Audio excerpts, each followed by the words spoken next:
funny, and sometimes it sounds merely unpleasant. But however it sounds, I believe we can learn something very important from listening to the kind of things they say. They say things like this: how do you like it if anyone did the same to you?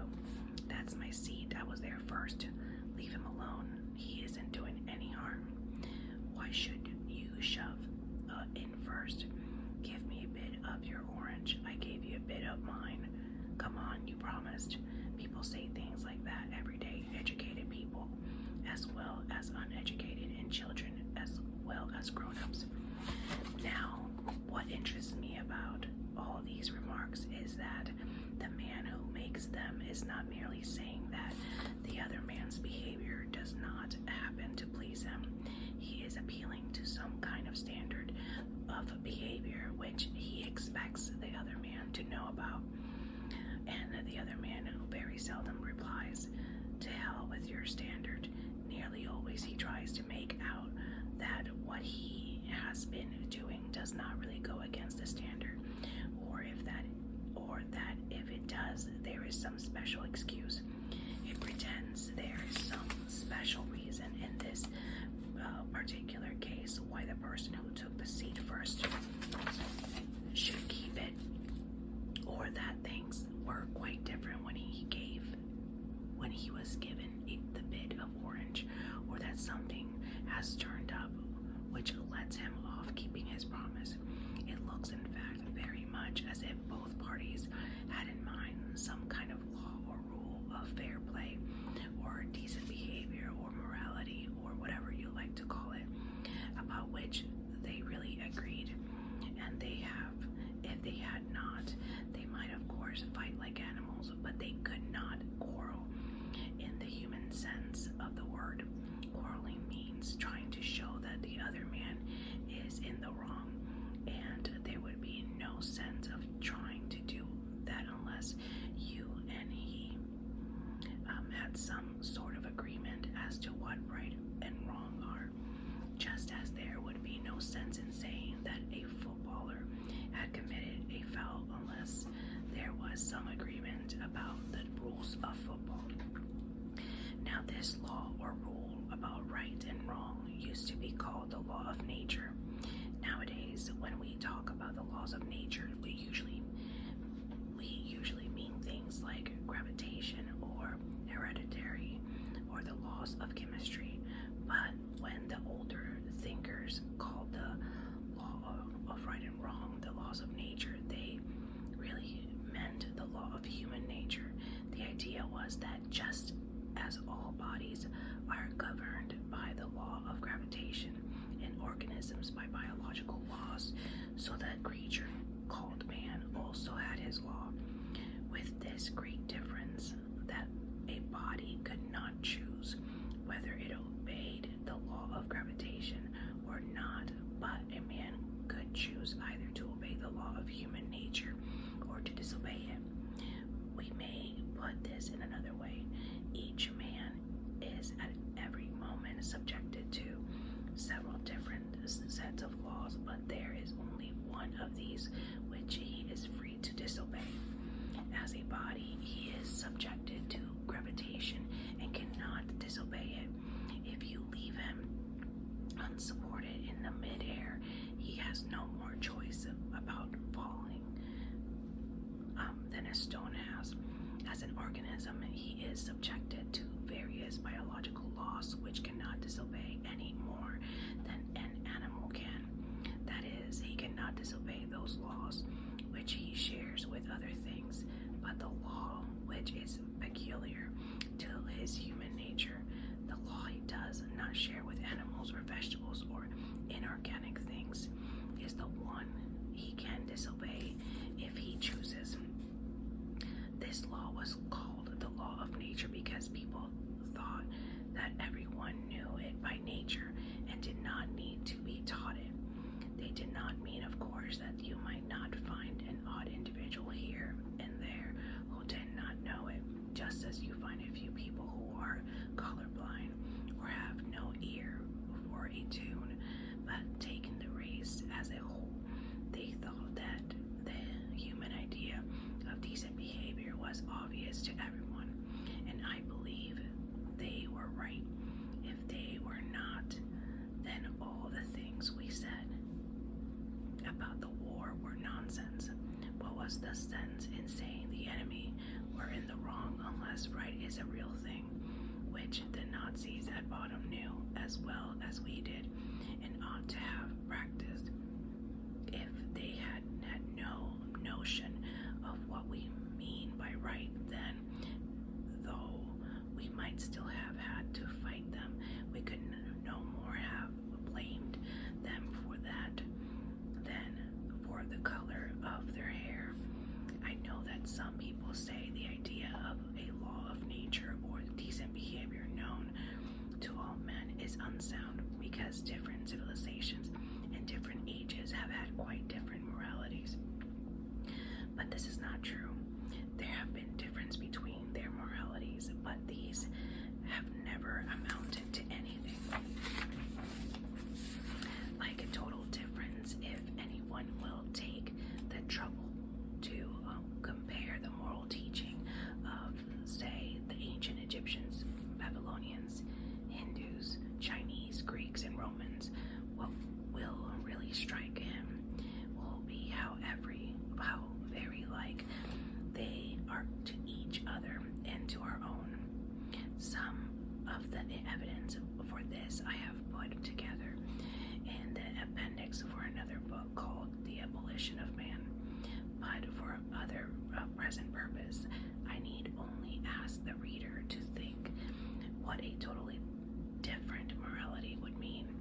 Think of a country where people were admired for running away in battle, or where a man felt proud of double-crossing all the people who had been kindest to him. You might just as well try to imagine the country where 2 and 2 made 5. Men have different as regards what people you ought to be unselfish to, whether it was only your own family or your fellow countrymen or everyone. But they have always agreed that you ought not to put yourself first. Selfishness has never been admired. Men have different as to whether you should have 1 wife or 4, but they have always agreed that you must not simply have any women you liked. But the most remarkable thing is this: whenever you find a man who says he does not believe in a real right and wrong, you will find the same man going back on it this moment later. He may break his promise to you, but if you try breaking one to him, he will be complaining. It is not fair before you can say Jack Robinson. A nation may say treaties don't matter, but then next minute they spoil their case by saying that the particular treaty they want to break was an unfair one.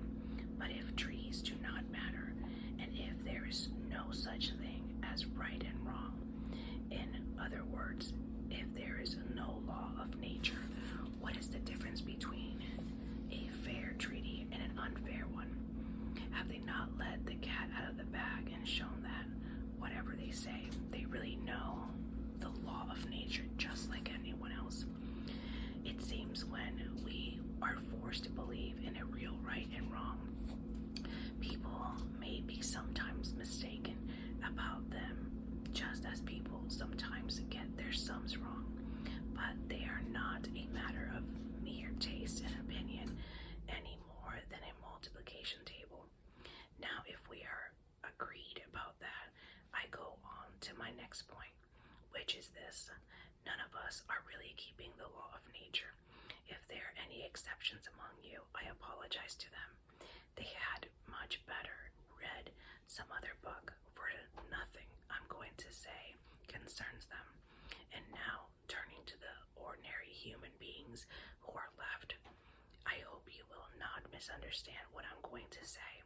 I am not preaching, and heaven knows I do not pretend to be better than anyone else. I am only trying to call attention to a fact. The fact that this year, or this month, or more likely this very day, we have failed to practice ourselves the kind of behavior we expect from other people. excuses for us. That time you were so unfair to the children was when you were very tired. That slightly shady business about the money, the one you have almost forgotten, came when you were very hard up. And what you promised to do for old so and so and have never done, well, you never would have promised if you had known how frightfully busy you were going to be. And as for the behavior to your wife or husband or sister or brother, if I knew how irritating they could be, I would not wonder at it. And who the dickens am I anyway? I'm just the same. That is to say, I do not succeed in keeping the law of nature very well. And the moment anyone tells me I'm not keeping it, there starts up in my mind a stirring of excuses as long as your arm. The question at the moment is not whether they are good excuses. The point is that they are one more proof of how deeply, whether we like it or not, we believe in the law of nature. If we do not believe in the decent behavior, why should we be so anxious to make excuses for not having behaved decently? The truth is, we believe in decency so much. We feel the rule of law pressing on us so that we cannot bear to face the fact that we are breaking it, and consequently we try to shift that responsibility. For you notice that it is only for our bad behavior that we find all these explanations. It is only our bad temper that we put down to being tired or worried or hungry. We put our good temper down to ourselves. These then are the 2 points I wanted to make. First, that human beings all over the earth have this curious idea that they ought to behave in a certain way and cannot really get rid of it. Secondly, that they do not in fact behave in that way. They know the law of nature, they break it. These 2 facts are the foundation of all clear thinking about ourselves and the universe we live in. Okay, I'm going to read chapter 2. Some objections. If they are the foundation I had better stop to make that foundation firm before I go on. Some of the letters I have had show that a good many people find it difficult to understand just what this law of human nature or moral law or rule of decent behavior is. For example, some people wrote to me saying, isn't what you call the moral law simply a herd instinct, and it hasn't been developed just like all other instincts? Now, I do not deny that we may have a herd instinct, but that is not what I mean by moral law. We all know what it feels like to be prompt by instinct, my mother love, or sexual instinct, or the instinct for food. It means that you feel a strong want or desire to act in a certain way. And of course, we sometimes do feel just that sort of desire to help another person. And no doubt that desire is due to the herd instinct. But feeling a desire to help is quite different from feeling that you ought to help, whether you want to or not. Supposing you hear a cry for help from a man in danger, you will probably feel 2 desires. One desire to get help, to give help due to your herd instinct. The other, a desire to keep out of danger due to the instinct of self-preservation. But you will find inside you, in addition to these 2 impulses, a third thing which tells you that you ought to follow the impulses to help and suppress the impulse to run away.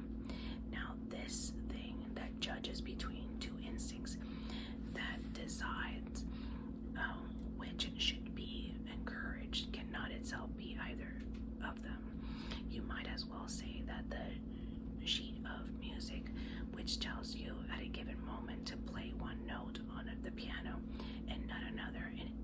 itself one of the notes on the keyboard. The moral law tells us the tune we have to play. Our instincts are merely the keys. Another way of saying that the moral law is not simply one of our instincts is this: if two instincts are in conflict and there's nothing in a creature's mind except those two instincts, obviously the stronger of the two must win. But at those moments when we are most conscious of the moral law, it usually seems to be telling us to side with the weaker of the two impulses. You probably want to be safe much more than you want to help the man who is drowning, but the moral law tells you to help him all the same.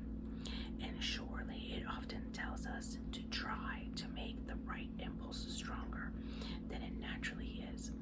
I mean, we often feel our duty to stimulate the herd instinct by waking up our imagination and arousing our pity, and so on, so as to get up enough steam for doing the right thing. But clearly, we are not acting from instinct when we set about making an instinct stronger than it is. The thing that says to you, your herd instinct is asleep, wake it up, cannot itself be the herd instinct. The thing that tells you which note on the piano needs to be played louder cannot itself be that note. Here is a third way of seeing it. If the moral law was one of our instincts, we ought to be able to point to some impulse inside us which was always what we call good, always in agreement with the rule of right behavior. But you cannot. There is none of our impulses which the moral law may not sometimes tell us to suppress, and none which it may not sometimes tell us to encourage. It is a mistake to think that some of our impulses, say mother love or patriotism, are good, and others, like sex or the fighting instinct, are bad. All we mean is that the occasion on which the fighting instinct or the sexual desire need to be restrained are rather more frequent than those for restraining mother love or patriotism. But there are situations in which it is the duty of a married man to encourage his sexual impulse, and of a soldier to encourage the fighting instinct. There are also occasions on which a mother's love for her own children or a man's love for his own country have to be suppressed, or they will lead to unfairness towards other people's children or countries. Strictly speaking, there are no such things as good and bad impulses. Think once again of a piano. It is not got two kinds of notes on it, the right notes and the wrong ones. Every single note is right at one time and wrong at another.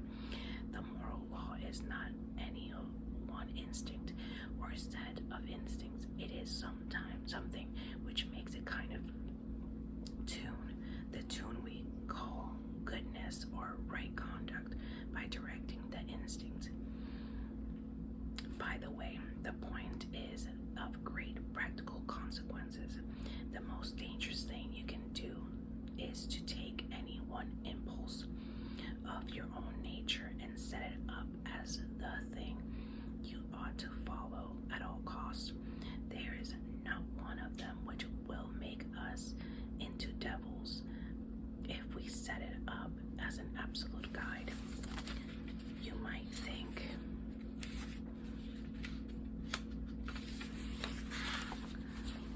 love of humanity in general was safe, but it is not.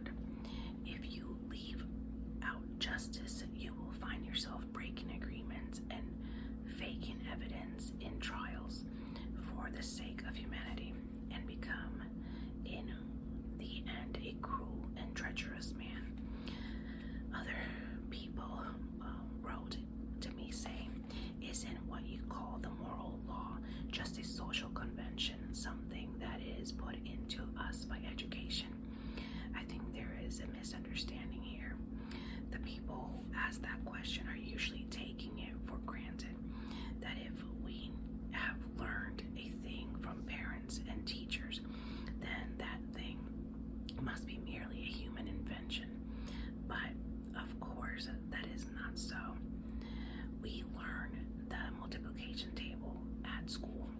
A child who grew up alone on a desert island would not know it, but surely it does not follow that the multiplication table is simply a human convention, something human beings have made up for themselves and might have made different if they had liked.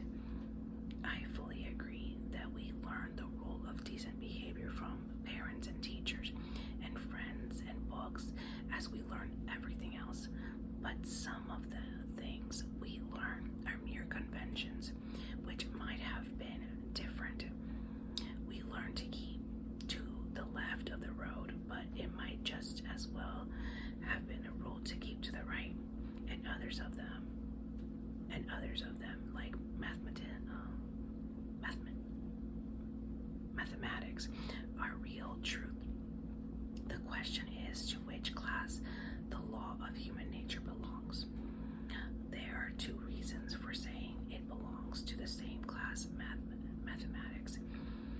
The first is, as I said in the first chapter, that though there are differences between the moral ideas of one time or a country and those of another, the differences are not really very great, not nearly so great as most people imagine, and you can recognize the same law running through them all, whereas mere conventions like the rule of the road or the kind of clothes people wear may differ to any extent. The other reason is this: when you think about these differences between the morality of one people and another, do you think that the morality of one people is ever better or worse than of another? Have any of the changes been improvements? If not, then of course there could never be any moral progress. Progress means not just changing, but changing for the better. It is not set of moral ideas were truer or other or better than any other. There would be no sense in preferring civilized morality to savage morality or Christian morality to Nazi morality. In fact, of course, we all do believe that some moralities are better than others. We do believe that some of the people who tried to change the moral ideas of their own age were what we would call reformers or pioneers, people who understood morality better than their neighbors did.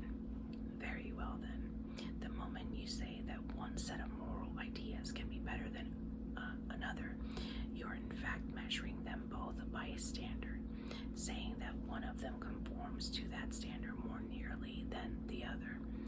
But the standard that measures two things is something different from either. You are in fact comparing them both with some real morality, admitting that there is such a thing as a real right, independent of what people think you, and that some people's ideas get nearer to that right than others. Or put it this way: if your moral ideas can be truer and those of a Nazi's less true, there must be some real morality for them to be true about. The reason why your idea of New York can be true or less true than mine is that New York is a real place existing quite apart from what either of us thinks. If when each of say New York each means merely the town I'm imagining in my own head. How could one of us have truer ideas than the other? There would be no question of truth or falsehood at all. In the same way, if the rule of decent behavior meant simply whatever each nation happens to approve, there would be no sense in saying that any one nation had ever been more correct in its approval than any other. No sense in saying that the world could ever grow morally better or morally worse. I conclude then that though the difference between people's ideas of decent behavior often make you suspect that there is no real natural law of behavior at all, yet the things we are bound to think about these differences really prove just the opposite. But one word before I end. I have met people who exaggerate the differences because they have not distinguished between differences of morality and differences of belief about facts.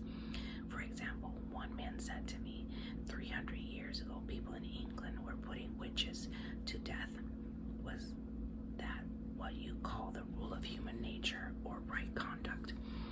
But surely the reason we do not execute witches is that we do not believe there are such things.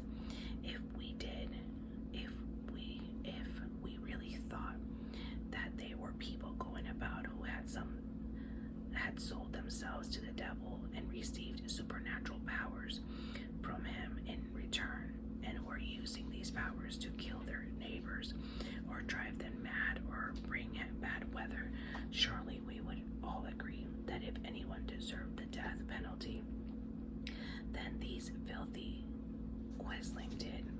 There is no difference of moral principle here. The difference is simply about matter of fact. It may be a great advance in knowledge not to be believed in witches. There is no moral advance in no executing them when you do not think they are there. You would not call it man humane for ceasing to set mouse traps if he did so because he believed there were no mice in the house. Okay, I'm going to read chapter 3, the reality of the law. Now, go back to what I said at the end of the first chapter, that there were two odd things about a human race. First, that they were haunted by the idea of sort of behavior they ought to practice, what you might call fair play, or decency, or morality, or the law of nature. Second, that they did not, in fact, do so. Now, some of you may wonder why I call this odd. It may seem to you the most natural thing in the world. In particular, you may have thought I was rather hard on the human race. After all, you may say what I call breaking the law of right and wrong or of nature only means that people are not perfect, and why on earth should I expect them to be? That would be a good answer if what I was trying to do so was to fix the exact amount of blame which is due to us for not behaving as we expect others to behave. But that is not my job at all. I am not concerned at present with blame. I am not trying to find out truth.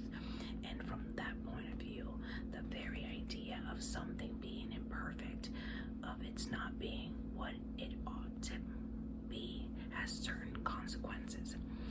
If you take a thing like a stone or a tree, it is what it is, and there seems no sense in saying it ought to have been otherwise.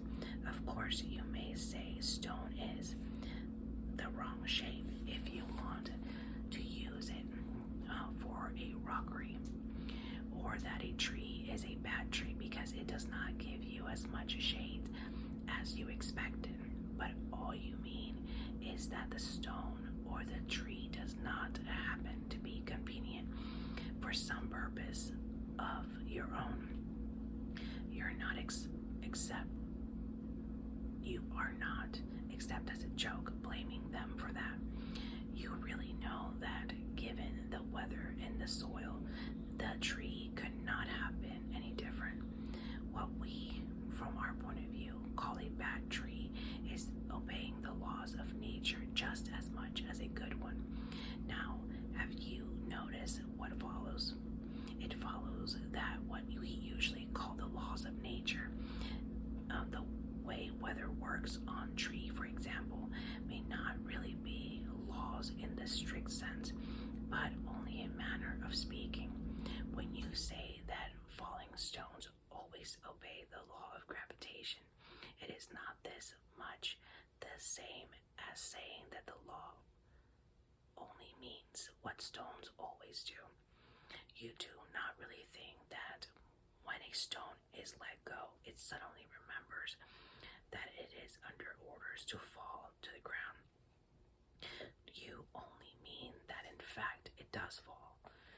In other words, you cannot be sure that there is anything over and above the facts themselves, any law about what ought to happen, as distinct from what does happen. The laws of nature as applied to stones or trees may only mean what nature in fact does. But if you turn to the law of human nature, the law of decent behavior, it is a different matter. That law certainly does not mean what human beings in fact do. For as I said before, many of them do not obey this law at all, and none of them obey it completely. The law of gravity tells you what stones do if you drop them. But the law of human nature tells you what human beings ought to do and do not. In other words, when you are dealing with humans, something else comes in above and beyond the actual facts. You have the facts, how men do behave, and you also have something else, how they ought to behave. In the rest of the universe, there need not be anything but the facts. Electrons and molecules behave in a certain way, and certain results follow. And that may be the whole story. But men behave in a certain way, and that is not the whole story. For all the time, you know that they ought to behave differently. Now, this is really so peculiar that one is tempted to try to explain it away.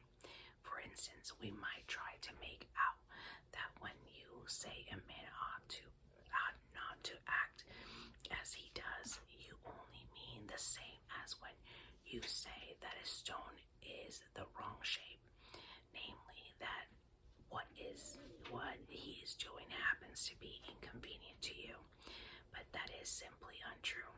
A man occupying the corner seat in the train because he got there first, and a man who slipped into it while my back was turned and removed my bag are both equally inconvenient. But I blame the second man and do not blame the first. I'm not angry, except perhaps for the moment before I come to my senses, with a man who trips me up by accident. I'm angry with a man who tries to trip me up, even if he does not succeed. Yet the first has hurt me, and the second has not. Sometimes in behavior which I call bad is not inconvenient to me at all, but the very opposite. In war, each side may find a traitor on the other side very useful, but though they use him and pay him, they regarded him as a human vermin. So you cannot say that what we call decent behavior in others is simply the behavior that happens to be useful to us. And as for decent behavior in ourselves, I suppose it is pretty obvious that it does not mean the behavior that pays. It means things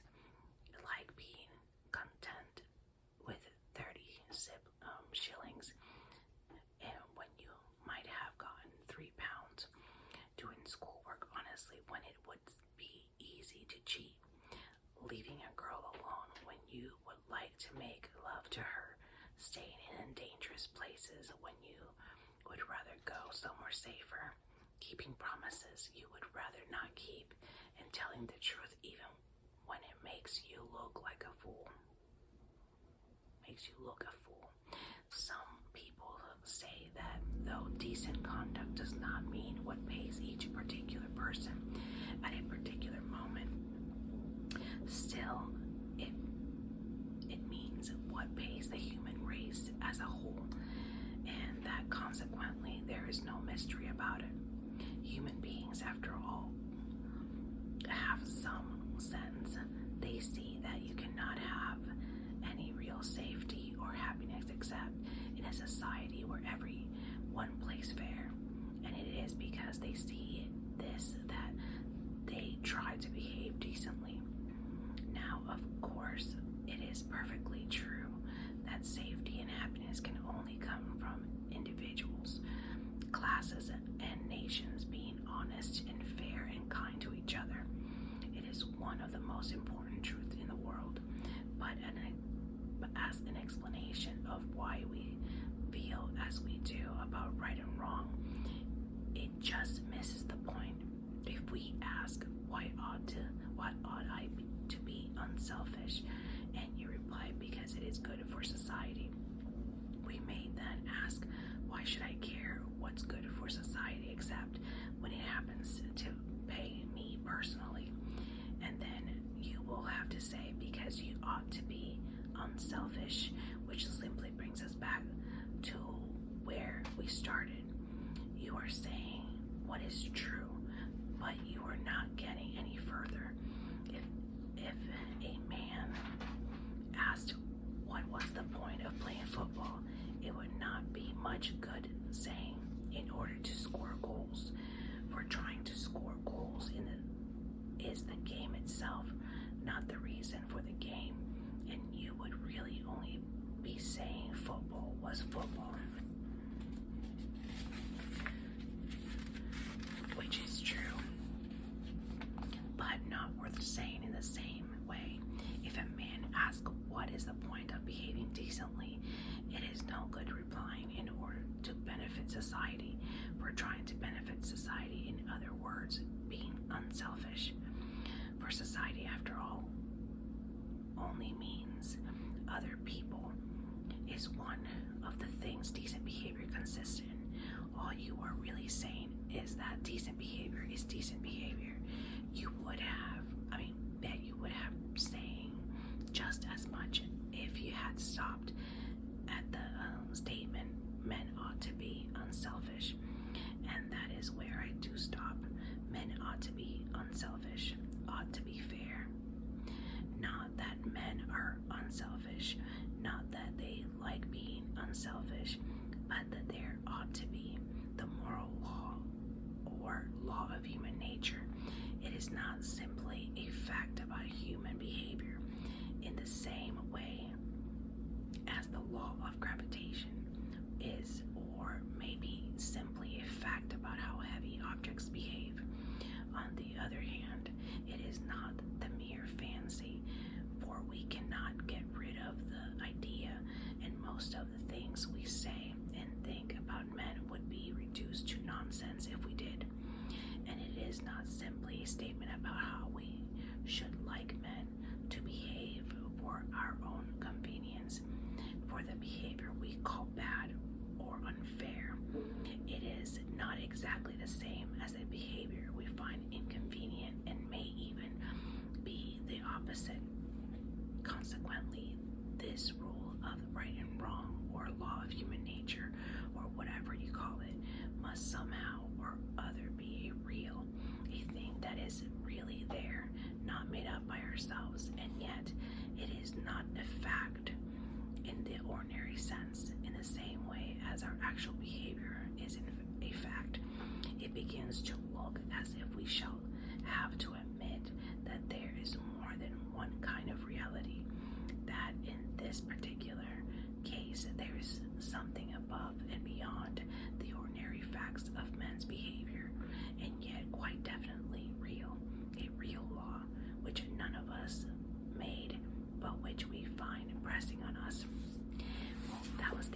chapter 3. So I'm probably going to be reading about 3 chapters at a time. Obviously, for this particular